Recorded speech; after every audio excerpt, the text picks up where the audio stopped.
নমস্কাৰ বন্ধুসকল, আপোনালোকক আমাৰ সন্ধিয়াৰ বাতৰিলৈ স্বাগতম জনাইছোঁ। আপোনালোকে চাই আছে digital health Assam YouTube channel.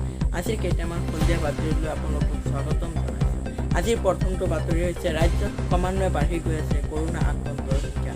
বলক বন্ধুসকল, আপোনালোকে যদি এতিয়াও চেনেলটো যদি ছাবস্ক্ৰাইব কৰি লোৱা নাই তেনেহ'লে ছাবস্ক্ৰাইব কৰি ল'ব আৰু কাষতে থকা বেল আইকনটো দবাই দিব আমাৰ লেটেষ্ট ভিডিঅ'বোৰ পাই থাকিবলৈ। বন্ধুসকল, বলক আজিৰ ভিডিঅ'টো আৰম্ভ কৰোঁ।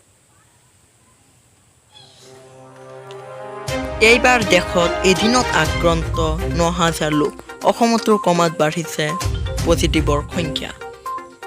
নতুন দিল্লী, দেশত প্ৰতিনিয়ত বাঢ়িছে কৰোণা আক্ৰান্তৰ সংখ্যা।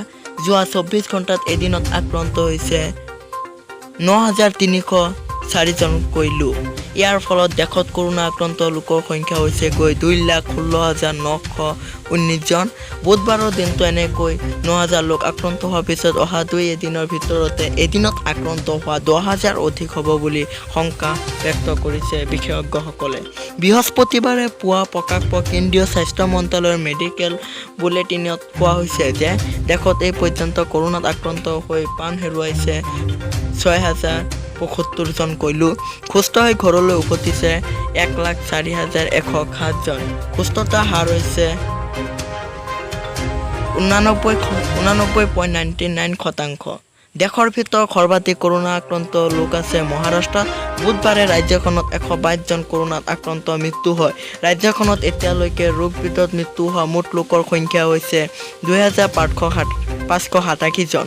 আক্ৰান্তৰ সংখ্যা বৃদ্ধি পাই হৈছে ৭৮,৮৬০ জন। বুধবাৰে নতুনকৈ ৰাজ্যখনত আক্ৰান্ত হৈছে ২,৫৬০ জন।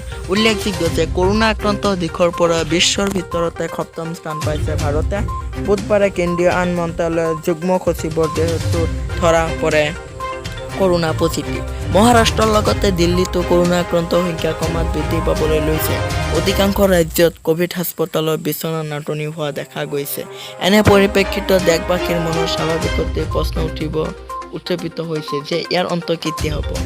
এই প্ৰশ্নৰ উত্তৰ মঙলবাৰে ICMৰ আৰৰ শীৰ্ষ বিষয়া নিবেদিতা গুপ্তাই কয়, কৰোণা সংক্ৰমণৰ শিখৰ অৱস্থা আহি পাবলৈ এতিয়াও বাকী আছে। অৱশ্যেতো ভাৰত চৰকাৰৰ বিশেষ পদক্ষেপসমূহৰ বাবে মৃত্যুৰ হাৰ কম হৈছে বুলি দাবী কৰে। আৰু মুম্বাই আৰু দিল্লীৰ সমূহীয়া সংক্ৰমণ দেখা গৈছে বুলি উল্লেখ কৰি তেওঁ আৰু কয়, এই লৈ আলোচনা কৰাৰ আগতে আমি ভাইৰাছ কিদৰে সংক্ৰমিত হৈছে সেয়া বুজি পাব লাগিব। আমি বুজি পাব লাগিব তাৰ প্ৰকৃত সম্পৰ্কে সমীক্ষাৰ ফলাফল ২ এদিনত আহি পালেই সকলো স্পষ্ট হৈ পৰিব। বন্ধুসকল, যদি আজিৰ ভিডিঅ'টো ভাল লাগি থাকে তেনেহ'লে এটা লাইক কৰিব আৰু চেনেলটোত নতুন হৈ থাকিলে ছাবস্ক্ৰাইব কৰিবলৈ নাপাহৰিব।